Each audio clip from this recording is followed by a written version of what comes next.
음, 오늘 그 조선기자재도 잠깐 보고 갈게요. LNG선이 올해 많은 수주를 이뤄냈어요. 조선 빅3. 올해 수주 목표 달성을 거의 다 했습니다. 72%. 올해로서 올해 초반에 다 해낼 것 같아. 제가 얼마 전에도 이 조선 기자재주에 관해서 좀 올려드렸었거든요. 올려드렸었는데, 자, STS 중공을 잠깐 볼게요. 물론 이 대표주들은 재무에 대한 문제가 항상 있어요. 아직 영업이라든가 이런 게 개선은 되고 있어, 개선이. 수주를 많이 받다 보니까 개선은 되고 있는데 아직 막 영업이 흑자 전환했다거나 막 엄청 좋아지거나 이런 건 아니니까 이런 부분은 꼭 생각하시고 보는 게 좋아요. 자, 이전 저점인 STX는 이전 저점까지 밀렸다가 돌아 나가고 있습니다. 언제 추세는 지금 깨진 거예요. 깨진 건데 추세 전환까지는 해놓지 못했고 단지 우리나라 코작이 엄청 크게 밀리면서 많이 밀렸다가 살아나고 있습니다. 이 친구도 가격 조정과 기간 조정이 원체 오래된 친구예요. 가격 조정, 기간 조정. 그렇기 때문에 지금 앞으로는 사실은 이전 바닥만 깨지 않으면 다른 친구보다 주가는 싸고 올라갈 수 있다. 이렇게 생각하시면 돼요. 단지 재무에 대한 부분은 문제가 있기 때문에 재무들은 본인분들이 꼭 체크하시는 게 좋아요.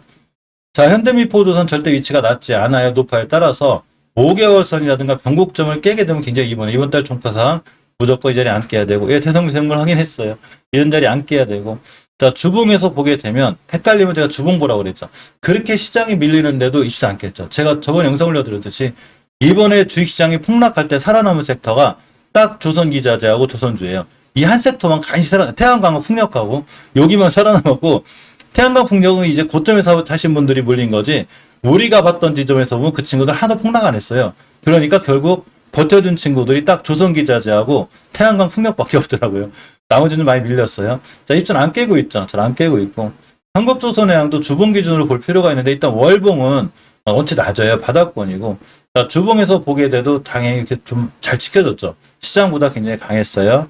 자, HJ중공을 보면 이 친구도 월봉에서 높지 않아요. 낮은 위치에 있죠. 낮은 위치에 있어서 아직 뭐 추세 전환을 못 해놨는데 이 정도면 그때 다 바닥권이고 이전 저점에서 꼬리를 달았죠. 여기를 깨지 않을 확률이 굉장히 높아요. 자, 삼성중공업도 얼마 전에 그 좋은 수주 소식과 함께 빵 때려 떨어졌는데 이 삼성중공업 같은 친구들도 일단은 재무에 대한 문제는 좀 있어요. 이 친구도 재무가 깔끔하고 좋지 않아요. 10년을 우아한, 그러니까 이 조선주들이 얼마나 고생을 했냐면 예전에 대호황기가 있었고, 그죠? 대호황기가 있었고, 엄청난 급락을 했죠, 이렇게. 엄청난 급락을 하면서, 이제는 10년을 주기로 아마 조선주들이 살아나지 않을까. 배 바꿔야지. 아무리 배지만 어떻게 10년 이상 타겠어, 그죠? 그러니까, 전역할 때, 퇴역할 때도 될 거라니까, 조선주들이 아마 좀 살아날 것 같은데, 삼성중공업도 이제는 추세를 좀 돌려놓고 있다. 이렇게 생각하시면 돼요. 자, 주봉에서 이전 바닥지 않게 시장 밀릴 때 크게 안 밀린 친구들이 바로 조선주들이에요. 자, 대우조선해양은 약간 이제 노조, 이 파업 얘기가 좀 있는 것 같은데, 금속 부분, 그죠? 어쨌거나 먼저 바닥에 와 있고, 추세장을 못 해놓은 거에 아직은 이전 바닥 깨지 않는 선상에서 좀 보는 게 맞습니다. 자, STX 같은 경우 월봉에서 보게 되면 이 친구 이제 바닥 다시 찍고 있죠. 그럼 추세가 완벽하게 너무 깨졌는데, 약간은 바닥권 이탈한 종목이라 좀 지켜봐야 되지 않을까 싶어요. 지금 들어가지 말고. 오늘같이 시장이 살아날 때 지금 못 살아나고 있는 게 약간 리스크가 있으니까, 일단 가격 조정 기간 좀 오래 했어요. 보시게 되면. 자, 가격 조정 기간 중인데 아직은 이 친구 예전에 대량거래 들어와 있어서 제가 좋아했었거든요. 지금은 조금 관망했다가 다음에 보는 걸로 하고. 자, 세진중공업은 월봉의 자리가 높아요. 꽤 높아서 이 친구 무조건 조심해야 되고, 저 같은 경우라면 개인적으로 패스해야 되지 않을까. 저는 월봉이 높을 때 20개월 선 깨는 걸 엄청 싫어해요. 그냥 추세가 완전히 깨져버리거든요. 그러니까 이런 친구는 앞으로 조심해야 되고. 자, 현대중공업을 봅니다. 현대중공업도 시장이 무너지는 거에 비하면 그럭저럭 잘 버텨줬는데 오늘이 금요일이기 때문에 무조건 5주선을 지켜주는 게 엄청 중요해요. 무조건 5주선을 지켜줘야지만이 다음 주에 또 반등할 수 있죠.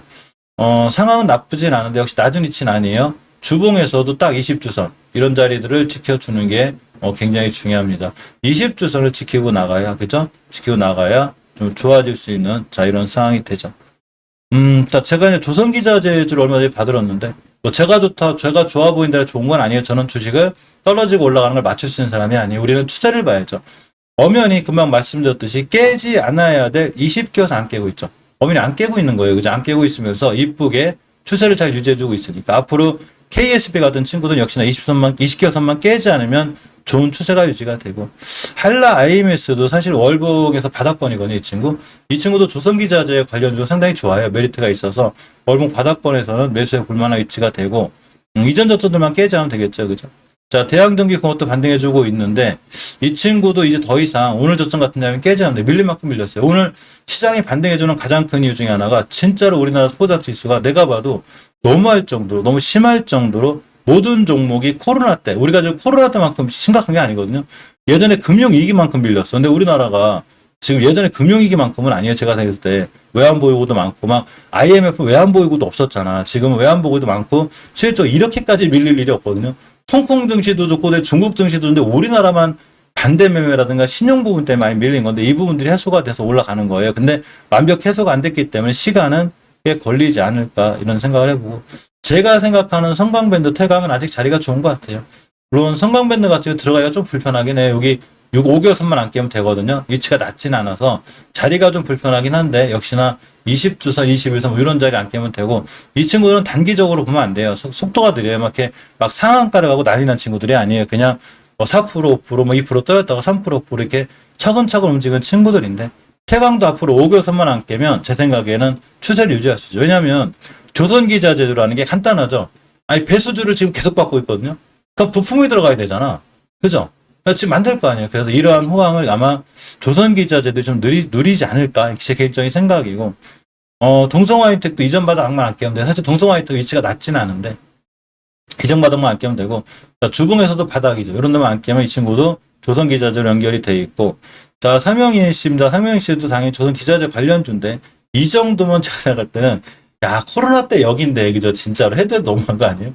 삼영이텍도 만약에 조선기자재주에 관심이 있다면 내가 바닥주에 좀 관심이 있다. 조선기자재 바닥 그리는 종목 추세는 어머니 하향이에요. 대신 그래서 이전 바닥 깨면 조심해야 되지만 그래도 이 정도면 바닥이 아닐까 이런 생각을 좀 해보고 자 삼영임텍을 좀 보게 되면 역시나 삼영임텍도 마찬가지예요. 삼영임텍은 또 하나가 풍력 관련주로도 좀 연결이 돼 있어요. 이 친구가 풍력 관련주도 연결이 돼 있는데 지금 가만히 보면 대바닥 와 있죠. 우리가 깨면 위험해지긴 해도 이런 친구들이 여기 깰 때는 딱 하나밖에 없어요. 우리나라 주식이 폭락할 때밖에 없어요. 진짜로. 그러니까 지금은 잘 지켜주니까 어쨌거나 이전 바닥만 깨지 않으면 삼영입택도 이 풍력하고 이쪽 조선 기자재 쪽에 같이 연결이 돼 있기 때문에 이 친구도 앞으로 좀 관심 갖고 보면 손실보다는 좀 수익을 주랑리 높지 않을까 이런 생각을 좀 가져봅니다.